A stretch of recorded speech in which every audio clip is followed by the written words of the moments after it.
National highway 47 થી જે ચોટીલા માતાજીનો જે ડુંગર આવેલો છે ત્યાં તળેટીની અંદર જુદા જુદા દબાણકારોએ લગભગ 450 થી પણ વધારે દબાણો ઉભા કરી દેવામાં આવેલા હતા।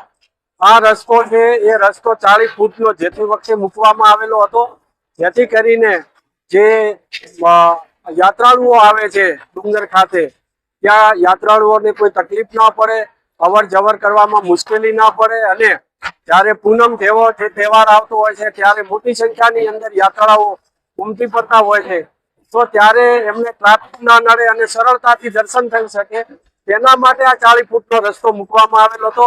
પરંતુ આ 450 થી વધુ દબાણ કરતા હોય આ રસ્તાને ખૂબ સાંકડો કરી દીધો હતો દબાણો કરીને, અને આ રસ્તાને 20 ફૂટ કરી નાખ્યો હતો।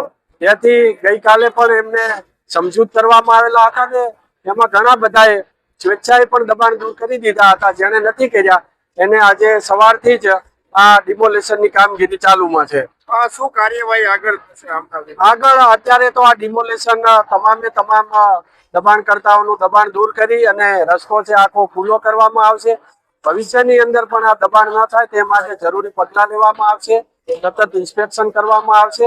સાથે સાથે જે મોટા દબાણકર્તાઓ છે તેઓની સામે લેન્ડ ગ્રેબિંગ અંતર્ગત કાર્યવાહી કરવામાં આવશે અને જંત્રીના 1% દરે બિન ખેતીનો જે વસૂલ છે દંડ, એ દંડ વસૂલ કરવામાં આવશે।